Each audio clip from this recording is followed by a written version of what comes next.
বাড়ছে বাড়তি গাড়ির চাপ। যত্রতত্র সিএনজি, অটোরিকশা ও সড়কের মাঝখানে যাত্রী ওঠানামা করায় থেমে থেমে অনেক জায়গায় দেখা দিচ্ছে যানজট। ঈদযাত্রার আরও খবর জানাতে গাজীপুরের মহাসড়কের চান্দনা চৌরাস্তা থেকে যুক্ত হচ্ছেন সহকর্মী ইফতেখার রায়হান, আর ঢাকা ময়মনসিংহ মহাসড়কে আছেন সহকর্মী ইমতিয়াজ আহমেদ। তবে শুরুতেই চলে যেতে চাই ইফতেখারের কাছে। ইফতেখার, আপনার থেকে জানতে চাই আসলে মহাসড়কে যাত্রী ভোগান্তি কমাতে কি কি উদ্যোগ নেওয়া হয়েছে, কি তথ্য আছে আপনার কাছে? অনেক একটা সময় ছিল যখন ঈদ যাত্রা মানেই ছিল একটি ভোগান্তির নাম, এবং বিশেষ করে গাজীপুর অংশে যে যানজটে নাকাল হয়ে যে যাত্রীদের যে ভোগান্তি পোহাতে হতো, সেই ভোগান্তির চিত্র কিন্তু এখন অনেকটাই কমে গেছে। কারণ বিগত সময়গুলোতে আমরা দেখেছি যে এই মহাসড়কের বিভিন্ন অংশে কিন্তু বিভিন্ন ধরনের উন্নয়ন কাজ করা হয়েছে, যেগুলো এখন অনেকটাই দৃশ্যমান। তবে এবারও কিন্তু অন্যান্য বারের মতো এই ঈদ যাত্রা কিন্তু কিছুটা যানজটের সংখ্যা করা হচ্ছে ঢাকা ময়মনসিংহ এবং ঢাকা টাঙ্গাইল মহাসড়কে। এর অন্যতম কারণ হচ্ছে মহাসড়কে অটো রিকশা চলাচল। এখন পর্যন্ত আমরা আইন শৃঙ্খলা বাহিনীর পক্ষ থেকে মহাসড়ক থেকে অটো রিকশা সরিয়ে দেওয়া কিংবা অটো রিকশার বিরুদ্ধে কোনো ধরনের অভিযান আমাদের চোখে পড়েনি। আমরা কিছুক্ষণ আগেও এই ঢাকা ময়মনসিংহ মহাসড়কের টঙ্গী থেকে গাজীপুর চৌরাস্তা পর্যন্ত পুরো সড়কটি ঘুরে দেখেছি। পুরো মহাসড়কটি জুড়ে কিন্তু অটো রিকশা দৌরাত্ম্য ছিল। তবে আইন শৃঙ্খলা বাহিনীর সদস্যদেরকে অটোরিকশা যে দমন করার জন্য কিংবা অটোরিকশাকে মহাসড়ক থেকে সরিয়ে দেওয়ার জন্য কোনো তৎপরতা আমাদের চোখে পড়েনি। পাশাপাশি আরেকটি যানজটের সংখ্যার কারণ হচ্ছে যত্রতত্র গাড়িতে যাত্রী ওঠানামা করা। অর্থাৎ রাজধানীর আব্দুল্লাহপুরের পর থেকে গাজীপুরের চান্দনা চৌরাস্তা পর্যন্ত যে কয়েকটি বাস স্টপ রয়েছে, কোথাও কিন্তু যাত্রী ছাউনি নেই, অর্থাৎ বাস কাউন্টার নাই।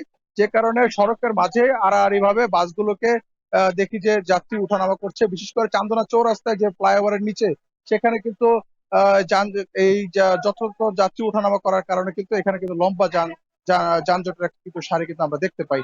তো সবকিছু মিলিয়ে বলা যায় যে এখন পর্যন্ত যেহেতু মহাসড়কে যাত্রীদের চাপ তেমন একটা হয়নি, তবে চাপ বাড়লে সেক্ষেত্রে কিন্তু এটি কিন্তু যানজটের সংখ্যা তৈরি হবে। তো এই ছিল আমার কাছে এখন পর্যন্ত গাজীপুরের চান্দনা চৌরাস্তা থেকে ঢাকা ময়মনসিংহ মহাসড়কের সবশেষ তথ্য। অনেক এবার চলে যেতে চাই ইমতিয়াজের কাছে। ইমতিয়াজ, জানাবেন যে মহাসড়কে যানজটের চাপ কেমন দেখছেন, আর ঈদযাত্রা নির্বিঘ্ন করতে কি কি ব্যবস্থা নেওয়া হয়েছে কর্তৃপক্ষ থেকে? অনেক ইতিমধ্যেই কিন্তু একেবারে নিরে ফিরছে মানুষ পরিবারের সঙ্গে ঈদ করার জন্য। যারা একটু যানজট এড়িয়ে চলতে চাচ্ছেন তারা আগেভাগেই কিন্তু ফিরতে শুরু করেছেন। একদিকে যেমন ঈদে ঘরমুখ যাত্রীর চাপ বাড়ছে, অন্যদিকে ঢাকা মহাসড়ক মহাসড়কে কিন্তু গাড়ির চাপটাও বাড়ছে। ইফতেখারের কথা ধরে যদি আমি বলি, গাজীপুরের পর থেকে আমরা যেটা যাত্রী এবং গাড়ির হেল্পার চালকদের কাছ থেকে জানতে পেরেছি যে সেটি হলো স্কোয়ার, মাস্টারবাড়ি, ভালুকা, ত্রিশাল বাস স্ট্যান্ড এলাকা, চুরখাই, এই সমস্ত গুরুত্বপূর্ণ যে বাস অফিসগুলো রয়েছে সেখানে কিন্তু থেমে থেমে কিন্তু যানজট সৃষ্টি হচ্ছে। যার অন্যতম একটি কারণ হলো মহাসড়কে অবৈধ থ্রি হুইলার এবং যে অটো সিএনজিগুলো রয়েছে সেগুলো কিন্তু জায়গা দখল করে কিন্তু মহাসড়কের অর্ধেক পর্যন্ত জায়গা দখল করে রয়েছে। যার কারণে কিন্তু এবং পাশাপাশি যত্রতত্র আসলে যে গাড়িগুলো রয়েছে ঢাকা থেকে ছেড়ে আসছে, সেই গাড়িগুলো কিন্তু যাত্রী নামাচ্ছে এবং যাত্রী তুলছে। এই যে একটা বিশৃঙ্খলার কারণে কিন্তু এই কিছু কিছু যানজট তৈরি হচ্ছে। তবে তীব্র যানজটের খবর কিন্তু আমরা এখন পর্যন্ত পাইনি। তবে এবার যেটা আমরা মহাসড়কে আসার পর যেটা দেখেছি যে ঢাকা ময়মনসিংহ মহাসড়কে অন্যান্য বারের থেকে ব্যতিক্রম, সেটি হলো পুলিশ এবং অন্যান্য আইন শৃঙ্খলা বাহিনীর সঙ্গে কিন্তু সেনাবাহিনী যুক্ত হয়েছেন এই ট্রাফিক ব্যবস্থা নিয়ন্ত্রণ করার জন্য, এবং তারা সকাল থেকে কিন্তু চেষ্টা করে যাচ্ছেন যেন ঈদ যাত্রা এবার নির্বিঘ্ন হয়। এবং আইন শৃঙ্খলা বাহিনীর পক্ষ থেকে আমাদেরকে জানানো হয়েছে শেষ সময় পর্যন্ত তারা আসলে ঈদ যাত্রা নির্বিঘ্ন করার জন্য, ঈদে যেন সবাই নিরাপদে ঘরে ফিরতে পারেন এবং ঈদ শেষে যেন সবাই তাদের কর্মস্থলে পৌঁছতে পারেন, সেই ব্যাপারে কিন্তু তারা কাজ করে যাচ্ছেন।